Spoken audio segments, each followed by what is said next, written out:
Darlington Nagbe. Jacob, would you like to start us off with a question? Darlington, Red Bulls has started red hot to the season as well. How good of a test, I guess, is this early on for you guys? It's going to be a great test. It's like you said, they started well. We started well. And the way they play forces you into be in uncomfortable positions. High energy game. So for me, it's a good test as well. Go on the road and play them at their place. So hopefully we can get a good result.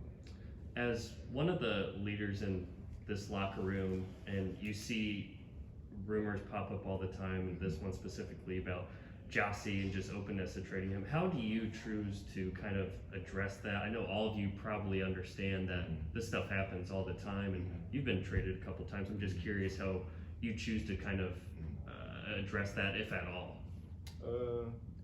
For me, I just focus on the positive of the situation.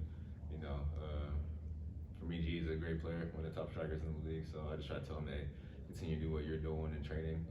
Continue to make your game better, and that only helps the team. So him, he's focused on whatever role he's got for the team or whatever situation happens. So for him, he's got a clear mind. His focus is right. And it hasn't bothered the team. Thanks for the time, Darlington. Appreciate it. This week playing New York, they're a really high-pressing team. How does that change your preparation, the team's preparation going into the matchup? Yeah, for us, I think it's just been working on speed of play. If we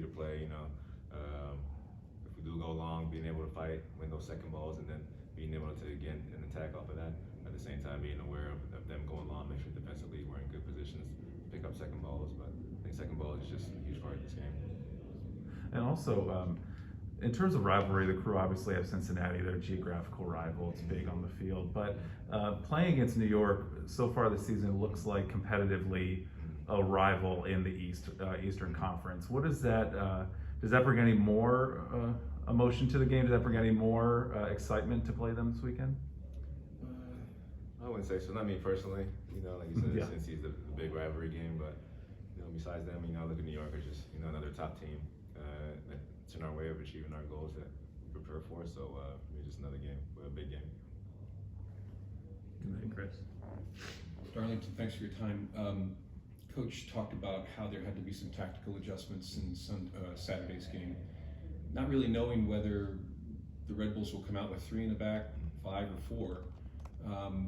Have you worked on that this week? And can you take us through how those changes on the fly take place among the 11 players and the coaching staff during the game?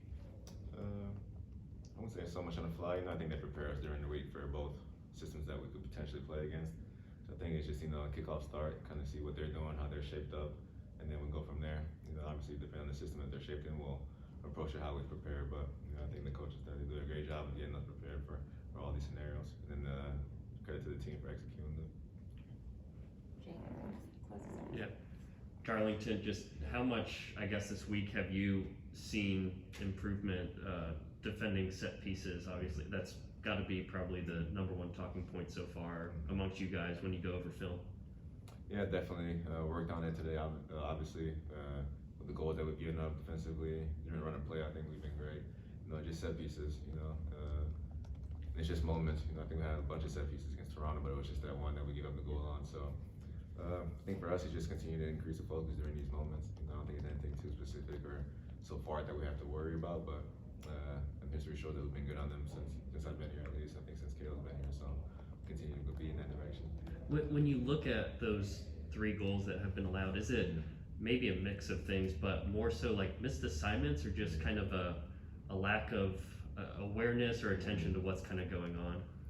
I think San Jose, that last one was kind of hectic. Goalie's up there, so it's just kind of craziness. First one, it's a great ball in, and then Toronto one, I think that's just maybe execution on our part. Being disciplined, staying in our positions, locking in on guys, communicating. So all these things that we worked on in training. Good. Thanks, sir. Thank you, Appreciate it. Thank you, guys.